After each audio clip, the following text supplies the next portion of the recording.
তো দেখতে থাকো ভাইরা, এটা হচ্ছে আমাদের পার্ট 6। এখানে হচ্ছে আমাদের সর্বশেষ পার্ট 6। এখানে আমরা কী নিয়ে আলোচনা করবো? এখানে আমরা ম্যাথমেটিক্স নিয়ে আলোচনা করব। তো দেখো কী দেওয়া আছে যে কোনো জায়গায় শীতকালে 10 ডিগ্রি এবং শব্দের বেগ হচ্ছে তোমার 332 মিটার/সেকেন্ড, এবং গ্রীষ্মকালে তাপমাত্রা বেড়ে 30 ডিগ্রি সেন্টিগ্রেড হলে শব্দের বেগ কত, সেটা আমাদেরকে বের করতে হবে। ঠিক আছে, তো শীতকালেরটা দেওয়া আছে, কিন্তু গ্রীষ্মকালে বেগটা দেওয়া নাই, কিন্তু তাপমাত্রা দেওয়া আছে কিন্তু বেগ দেওয়া নাই। তো সেই যে বেগ, সেটা আমাদেরকে বের করতে হবে। তো দেখো কী করতে পারি এখন আমরা। তো আমরা এখানে ডেটাগুলো যদি একটু লেখার চেষ্টা করি, তাহলে আমরা এখানে লিখতে পারি।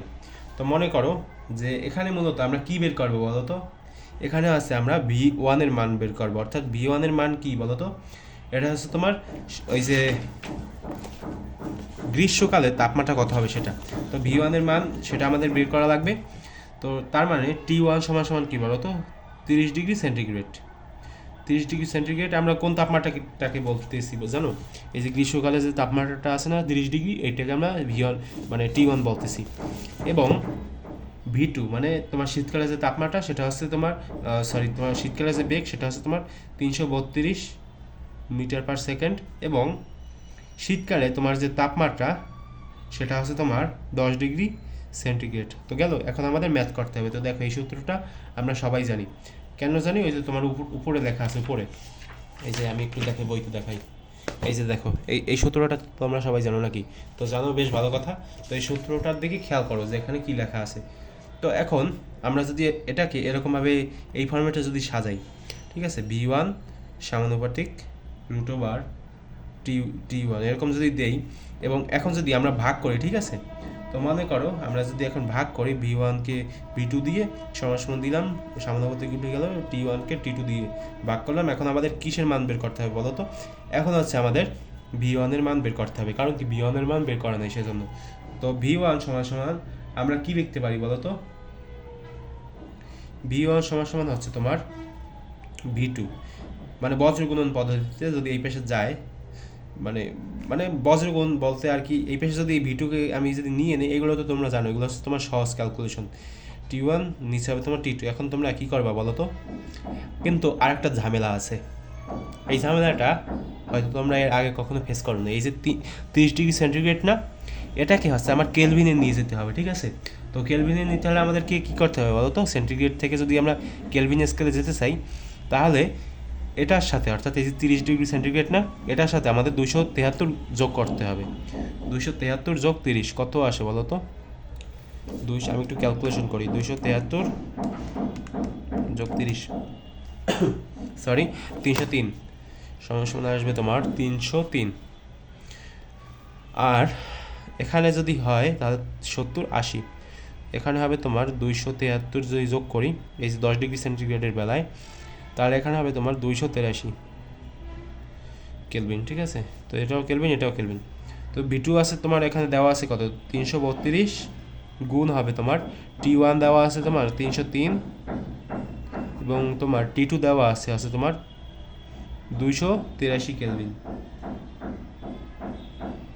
আচ্ছা, তো সব ইনফরমেশন বসানো শেষ। এখন তোমরা কী করবো বলো তো? ডাইরেক্ট ক্যালকুলেশন, এগুলো একবারে সহজ, ভালোভাবে খেয়াল করো। 332 গুণ আছে তোমার √, এখানে তোমার বড় একটা √, হবে √, 303, নিচে হবে তোমার 2 আর 3, কত আসে দেখো তো? 343.53। এটা উঠিয়ে দাও, 343.53, ঠিক আছে? এটা হচ্ছে আমাদের অ্যান্সার। দুঃখিত, আমার আর কি অনেক ঠান্ডা লেগেছে, তো তাই আর কি আমার হাঁচি কাশি আসতেছে। তো বুঝতে তো পারলে যে কীভাবে কী হলো। এখন চাইলে একটা স্ক্রিনশট নিতে পারো, বা তোমরা খাতায় করে রাখতে পারো যে কীভাবে কী করলাম, পরবর্তীতে তোমাদের কাজে লাগবে এগুলা। আচ্ছা, তো 4 মিনিট হয়ে গেছে। এখন আমরা তো দেখো এখানে একটা জিনিস আছে, এই যে ত্রিমাত্রিক সিসমিক সার্ভে। তো এখানে মূলত যেটা করা হয় যে তোমার এই যে শব্দের যে তরঙ্গ, সেটার মাধ্যমে আর কি বোঝা যায় যে কোথায় কি তিল টেল আছে। কীভাবে জানা যায় বলো তো? কারণ এখান থেকে মনে করো একটা শব্দের তরঙ্গ যদি সৃষ্টি করা হয়, তাহলে সেই তরঙ্গে এখানে মনে করো বাড়ি খেয়ে এখানে আসতে কতক্ষণ সময় লেগেছে, তো সেটার মাধ্যমে আমরা আর কি বুঝতে পারি যে তোমার যদি নিচে কোনো প্রাকৃতিক সম্পদ বা তেল বা এই ধরনের খনিজ সম্পদ যদি থাকে তাহলে সেটা কত নিচে আছে সেটা আর কি এরকমভাবে বোঝানো যায়। আচ্ছা দেখো এরপরে এখানে কী লেখা আছে এগুলো তোমরা পড়ে নেবে, বাংলা ভাষায় লেখা আছে, এগুলো নিয়ে তেমন একটা সমস্যা হবে না। সুরযুক্ত শব্দ, তো এটা হচ্ছে তোমার বেহালা শব্দ। বেহালা শব্দ তো দেখতেই পাচ্ছে, বেহালার শব্দ শুনলে আমার এমনি মেজাজ গরম হয়। তো এটা হচ্ছে তোমার বাঁশি টাশি আছে, বাঁশি দই, তো বাঁশির শব্দটা মোটামুটি ভালো আছে। এই বাঁশির শব্দটা আমার যা মনে হয় খুব ভালো আর কি, সুমধুর শুনতে।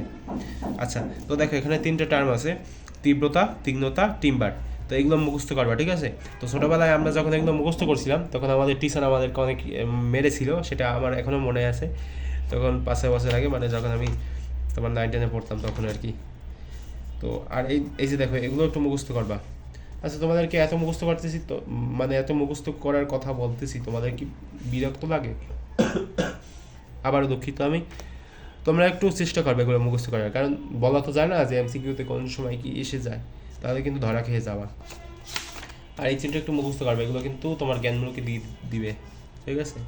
আমাদের বেলায় দিয়েছিল আমাদের টিচার ইচ্ছা করে আর কি।